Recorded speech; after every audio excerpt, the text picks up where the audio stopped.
Selamat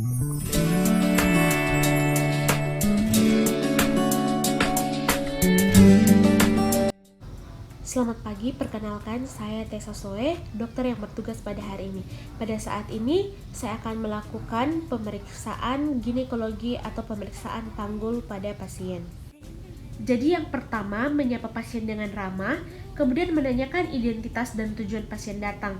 Selanjutnya melakukan anamnesis, yakni menanyakan riwayat kesehatan reproduksi, di dalamnya tanggal hari pertama haid terakhir, kemudian lama haid, pola pendarahannya, paritas dan persalinan terakhir dari pasien.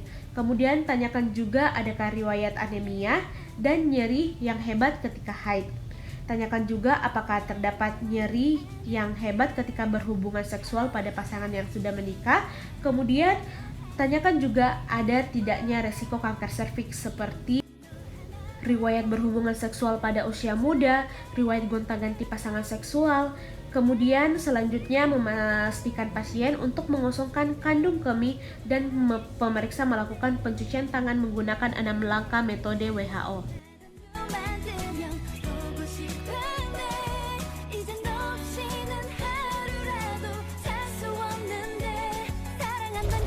Selanjutnya, bantu pasien untuk naik ke meja pemeriksaan.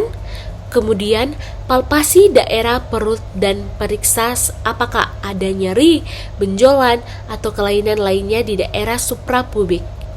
Setelah itu, kenakan kain penutup pada pasien untuk dilakukannya pemeriksaan panggul atau ginekologi. Setelah itu, atur arah sumber cahaya untuk dapat melihat serviks. Menggunakan handscoon steril pada kedua tangan kiri dan kanan, kemudian selanjutnya lakukan inspeksi genitalia eksterna dan perineum secara seksama. Kemudian palpasi kelenjar scan dan Bartholin dengan meraba dan menelusuri labia mayor kiri dan kanan dengan ibu jari dan jari telunjuk tangan kanan. Kemudian amati apa ada nyeri dan duh pada vagina. Sebelum memasukkan spekulum, olesi spekulum terlebih dahulu dengan menggunakan gel. Kemudian masukkan spekulum dalam keadaan tertutup dan miring sejajar dengan introitus vagina. Atur kedudukan spekulum sehingga masing-masing menyentuh dinding depan dan belakang vagina.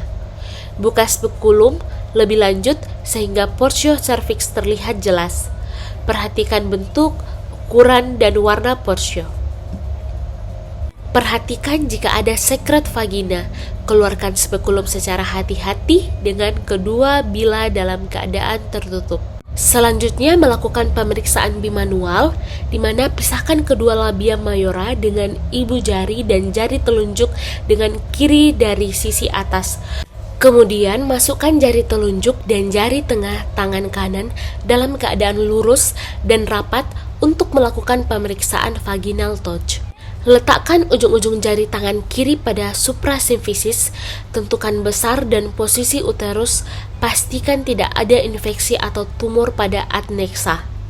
Kemudian melakukan pemeriksaan rektovagina bila terdapat indikasi.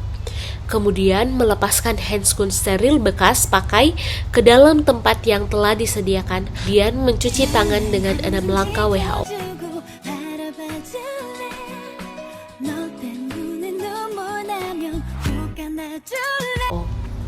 Selanjutnya menjelaskan mengenai temuan dalam pemeriksaan dan penanganan selanjutnya yang akan dilakukan, kemudian mengucapkan terima kasih kepada pasien.